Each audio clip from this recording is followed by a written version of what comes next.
Hello दोस्तों, आज के इस वीडियो में हम एसएससी, बैंकिंग, रेलवे, बीपीएससी इत्यादि एग्जाम्स में आने वाले जनरल नॉलेज के महत्वपूर्ण क्वेश्चंस पर नजर डालेंगे। आपका पहला प्रश्न, स्थिर कीमतों के आधार पर गणना की गई जीडीपी को क्या कहा जाता है? सही आंसर है ऑप्शन ए, वास्तविक जीडीपी। वास्तविक जीडीपी की गणना आधार वर्ष की स्थिर कीमतों पर की जाती है, इसलिए इसमें महंगाई के प्रभाव को अलग कर उत्पादन की वास्तविक वृद्धि दिखाई जाती है। दूसरा प्रश्न, ब्रिटिश भारत के अंतिम गवर्नर जनरल कौन थे? सही आंसर है ऑप्शन डी, लॉर्ड माउंटबेटन।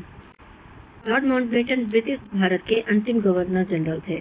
स्वतंत्र भारत के अंतिम गवर्नर जनरल सी राजगोपालाचारी थे।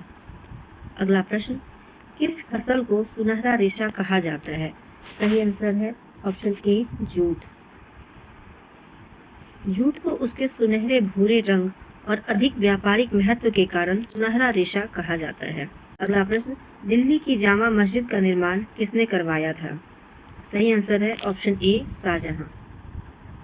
दिल्ली की जामा मस्जिद का निर्माण मुगल सम्राट शाहजहां के शासनकाल में हुआ था। यह मुगल स्थापत्य का प्रमुख उदाहरण भी है। अगला प्रश्न, सत्येंद्र नाथ बोस कौन थे? सही आंसर है ऑप्शन बी, भारतीय भौतिक वैज्ञानिक। सत्येंद्र नाथ बोस भारतीय भौतिक वैज्ञानिक थे। बोस आइंस्टाइन सांख्यिकी और बोसान उनके वैज्ञानिक योगदान से जुड़े हुए हैं। अगला प्रश्न, कौन सा अनुच्छेद न्यायपालिका को कार्यपालिका से पृथक करने से संबंधित है? सही आंसर है ए, अनुच्छेद 50। अनुच्छेद 50 राज्य के नीति निर्देशक तत्वों में आता है।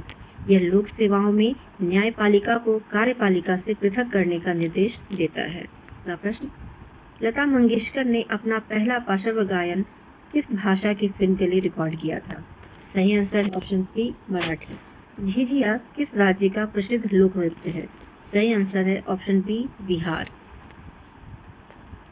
झिझिया बिहार का पारंपरिक लोक नृत्य है।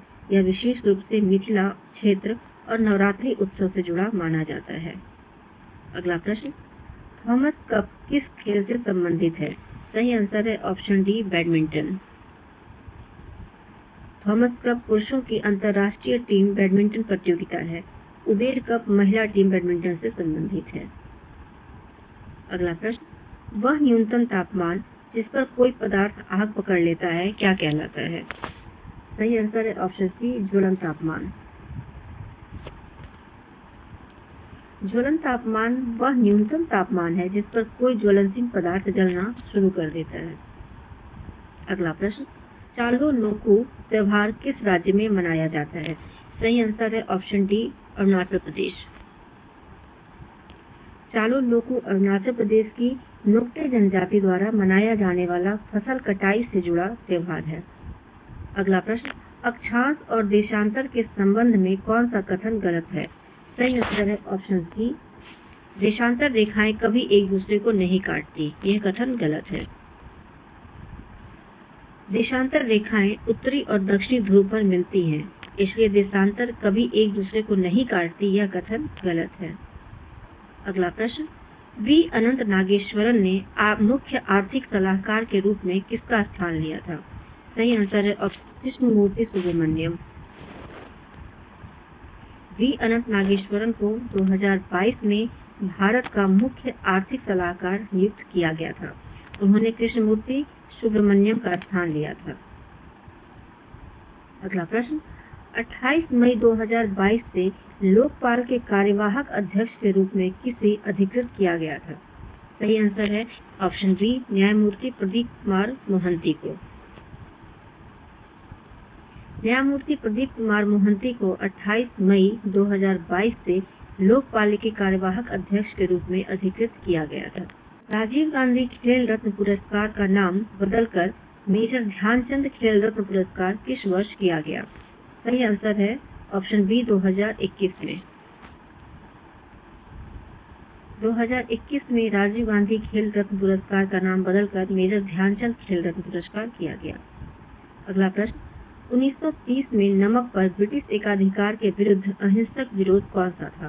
सही आंसर है ऑप्शन सी, दांडी मार्च। 1930 का दांडी मार्च ब्रिटिश नमक कानून के विरुद्ध गांधी जी का अहिंसक विरोध था। इसी से सविनय अवज्ञा आंदोलन की शुरुआत हुई थी। अगला प्रश्न, जैन धर्म में जैन शब्द जिन से बना है, जिसका अर्थ क्या है? इसका सही आंसर है ऑप्शन बी, विजेता। जिन का अर्थ विजेता है, अर्थात जिसने इच्छाओं और सांसारिक विकारों पर विजय प्राप्त कर ली हो। अगला प्रश्न, उष्णकटिबंधीय सदाबहार वन निम्नलिखित में से किस राज्य में पाए जाते हैं? सही आंसर है ऑप्शन बी, केरल। केरल में अधिक वर्षा और गर्म आर्द्र जलवायु पाई जाती है, इसलिए वहां उष्णकटिबंधीय सदाबहार वन पाए जाते हैं। अगला प्रश्न, डोनी पोलो हवाई अड्डा किस राज्य में स्थित है? सही आंसर है option B, Arunachal Pradesh. Downey पोलो हवाई अड्डा अरुणाचल प्रदेश के होलोंगी में स्थित है और ईटानगर को हवाई संपर्क प्रदान करता है। अगला प्रश्न, अक्टूबर 2022 में बैंक दर कितनी थी? सही आंसर है ऑप्शन सी, 6.15%। सितंबर 2022 की आरबीआई की मौद्रिक नीति के बाद बैंक दर 6.15% थी। यह उत्तर परीक्षा में पूछी गई समयावधि के अनुसार बताई गई है। अगला प्रश्न, ब्लू फ्लैग प्रमाणन प्राप्त मिनिकॉय थुंडी और कदमत समुद्र तट किस केंद्र शासित प्रदेश में है? सही आंसर है ऑप्शन सी, लक्षद्वीप। मिनिकॉय थुंडी और कदमत समुद्र तट लक्षद्वीप में स्थित है। इन्हें अंतर्राष्ट्रीय ब्लू फ्लैग कार्यक्रम के अंतर्गत मान्यता मिली। भारत का 12वां महारत्न केंद्रीय सार्वजनिक क्षेत्र उपक्रम कौन बना? सही आंसर है REC limited, option B. REC limited को 2022 में महारत्न का दर्जा मिला। यह दर्जा पाने वाला 12वां केंद्रीय सार्वजनिक उपक्रम बना।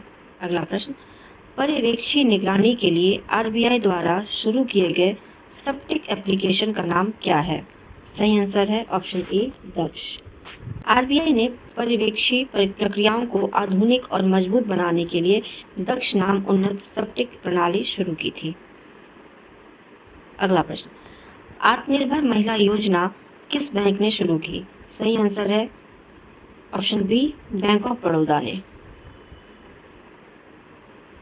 बैंक ऑफ बड़ौदा ने महिलाओं को अनुकूलित बैंकिंग और वित्तीय सुविधाएं देने के लिए आत्मनिर्भर महिला योजना शुरू की।